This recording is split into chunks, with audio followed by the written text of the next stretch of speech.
From leaky faucets to HVAC systems, repairs are inevitable, but they don't have to destroy your profits or your sanity.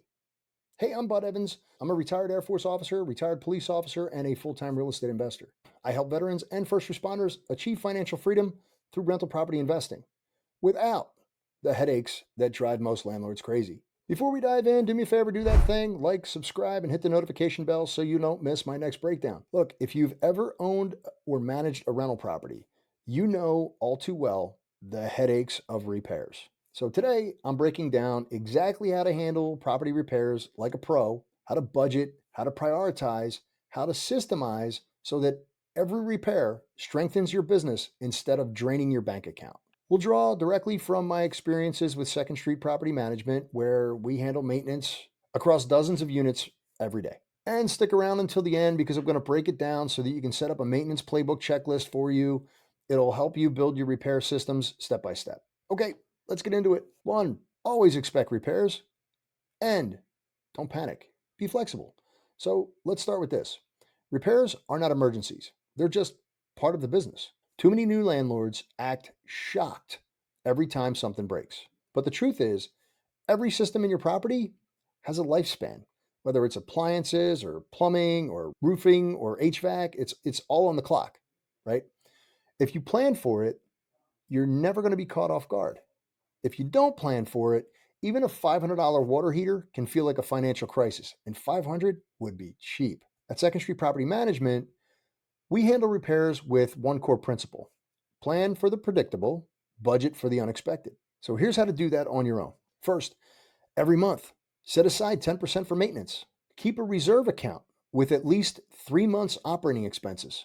Track the age of your major systems. So if your HVAC is 12 years old, start saving for that replacement now, because things today, they're made to break. And this is where proactivity really pays off. Maintenance isn't a surprise when it's scheduled inevitability. You can't stop things from breaking, but you can stop them from breaking your cash flow.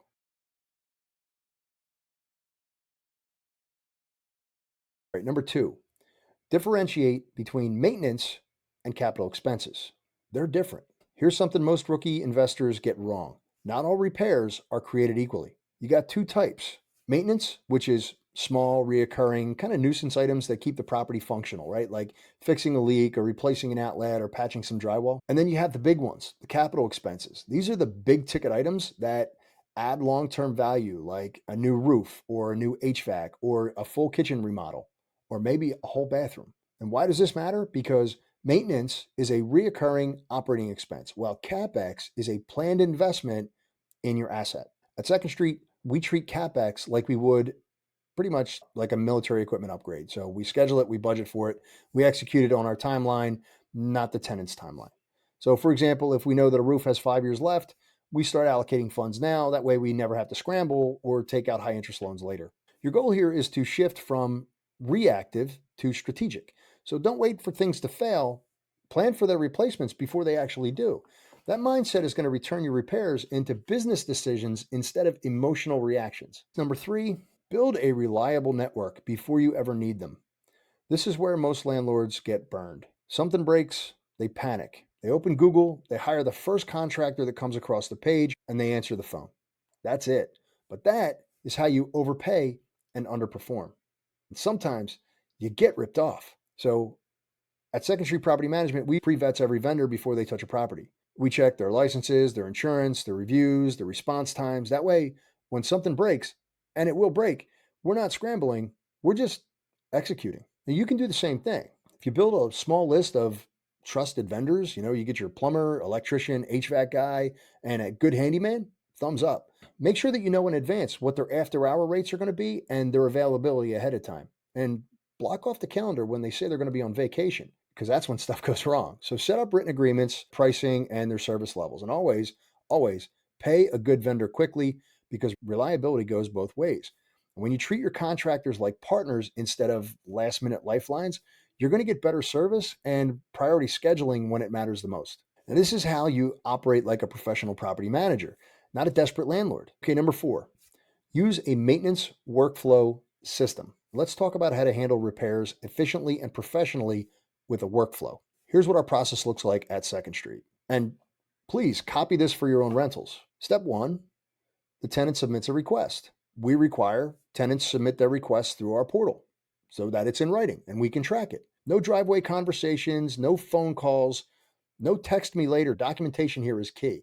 Step 2, we triage the request. We decide if it's urgent, a priority, or just a routine. Urgent is like a water leak or no heat or gas issues or like electrical hazards, right? Lines down. Priority is like broken appliances, door locks, or non-functioning toilets with alternatives. Routine is cosmetic repairs or slow drains or minor wear and tear type stuff. Step 3 is going to be assign and track. So we assign the work order to the appropriate vendor, and then we track their progress and verify their completion with their photos. So we track from the deployment to the completion, and then from the completion to them when they're paid. Step 4 is owner communication. We notify the owner about the cost, the timeline, and resolution. We want to build that transparency because transparency builds trust. Even if you're managing one property, you can still use this model. Create a Google form for your requests. Use Trello, Asana, or just a simple Google spreadsheet to track open and completed repairs. When you have a process, tenants are going to respect it, and you stop being an on-call 24/7. Number 5, this is big. Prioritize repairs that will protect your cash flow. Here's a golden rule. First, fix what affects your income. If a repair impacts rent collection or tenant retention or legal compliance, it has to go to the top of your list. For example, we had a tenant whose heat went out in the winter. You got to fix that immediately. Tenant safety and compliance is paramount. You got a leaking sink, it's a high priority because it could cause property damage. You got broken blinds, that's a low priority. Number one, they're going to be responsible for it in our eyes because we give them one set of blinds. They break them, that's not us. Your job as a landlord is to protect your income producing asset. That means you're addressing issues that are going to reduce your cash flow before tackling your cosmetic stuff. And when you're running multiple properties, you'll get dozens of small requests each month. Not everything is urgent. So learn to rank your repairs by the financial impact, not emotion. That's how professional investors manage time and money effectively. All right, number 6, create preventative maintenance schedules. You want to cut repair costs in half? Prevent it. Preventative maintenance is the single best investment that you can make in your rental business. At 2nd Street, every property has a reoccurring maintenance calendar. We inspect twice a year to make sure that we're compliant. Here's what we do every year. First, we ensure that the tenant is quarterly changing the HVAC filters.